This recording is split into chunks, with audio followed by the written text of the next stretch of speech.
Hello friends, आज हम पढ़ेंगे द चिमनी स्वीपर। जैसे लिखा था विलियम ब्लेक ने, चिमनी स्वीपर यानी कि चिमनी को साफ करने वाला। इसमें एक बच्चे की कहानी दिखाई गई है कि किस तरह चिमनी साफ करने के कारण उसका बचपन कहीं खो जा रहा है, पर वो मजबूरी से, उसका लाचारी है कि वो गरीब है, इस वजह से उसे चिमनी साफ करनी पड़ रही है। और वो इतना गरीब है कि उसके बाप ने उसे बेच दिया था। बेचने की कोई मजबूरी थी या नहीं, यह हम इस पोयम में देखेंगे।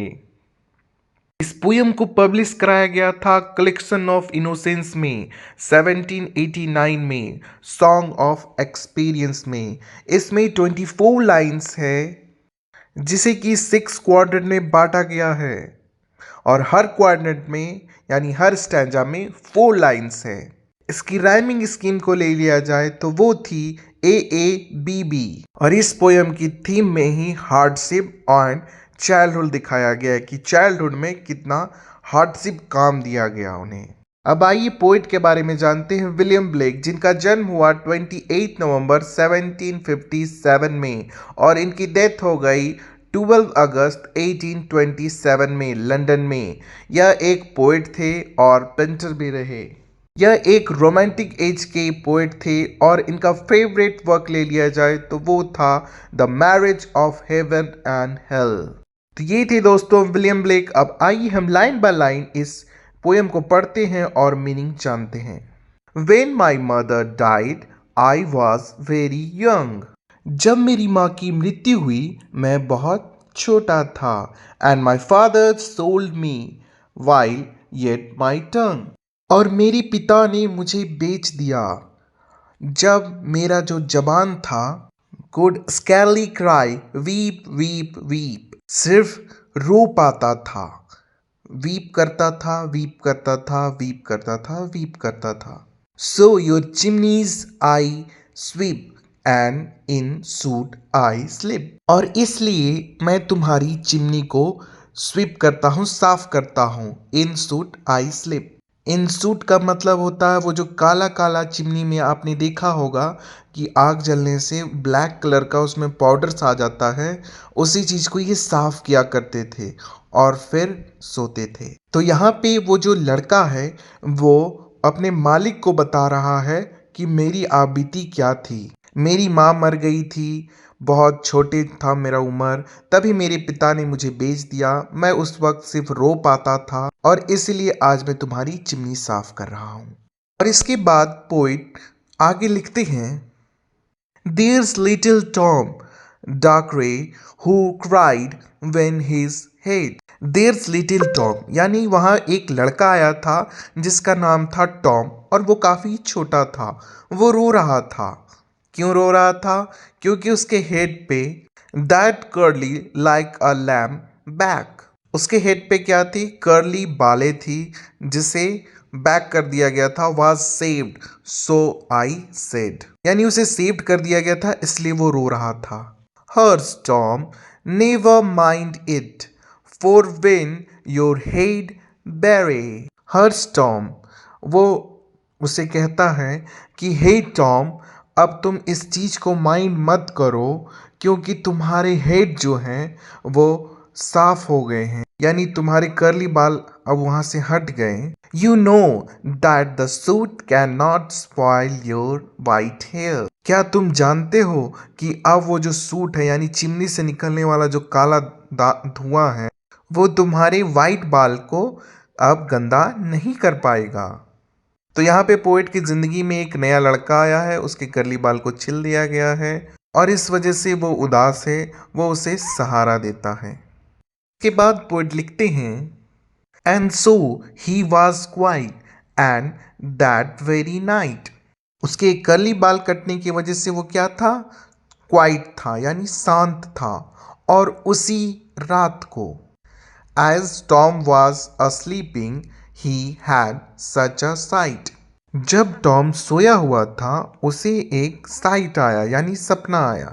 That thousand of sweepers, Dick, Joe, Ned and Jack, तो वो 1000 स्वीपर्स जो वहाँ पे चिमनी साफ करते हैं, उसमें से कुछ नाम बता रहे हैं poet.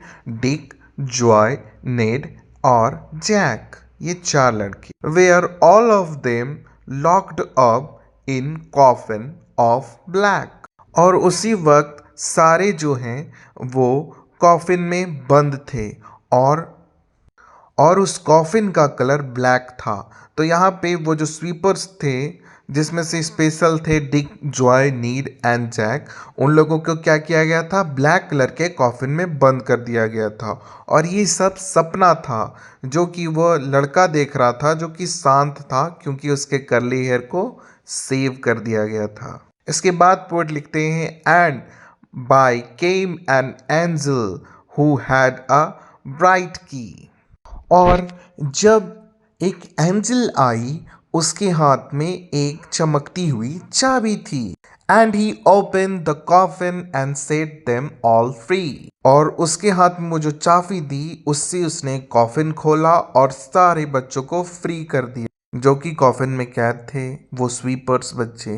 They down a green plain, leaping laughing they run. और जब वो वहां से फ्री हुए, तो वो ग्रीन प्लेन यानी कि मैदान में लीपिंग कर रहे थे, लाफिंग कर रहे थे और दौड़ रहे थे, यानी उत्साह से उछल रहे थे, हंस रहे थे और दौड़ रहे थे। And wash in the river and shine in the sun. और वो नहाने कहाँ गए, रिवर में गए, और वो वहाँ से नहाकर चमक रहे थे सूरज में, यानी कि सूरज की रोशनी में वो बच्चे चमक रहे थे। और ऐसा इसलिए कहा गया है क्योंकि वह स्वीपर में हमेशा गंदे रहते थे और पहली बार उन्होंने अच्छे से नहाया था और वो खुश थे। They naked and white all their bags left behind. They naked यानी वो अब नंगे थे, एंड वाइट यानी साफ सुथरे थे, all their bags left behind, और वो जो बैग्स थे जिसमें वो अपने चिमनी साफ करने का सामान रखते थे, वो उन्होंने पीछे छोड़ दिया था। दे राइज अपॉन क्लाउड यानी वो बादलों के ऊपर उड़ गए। And sport in the wind, sport का मतलब यहाँ पे खेलना है, तो और वो खेल रहे थे कहाँ पे, हवाओं में।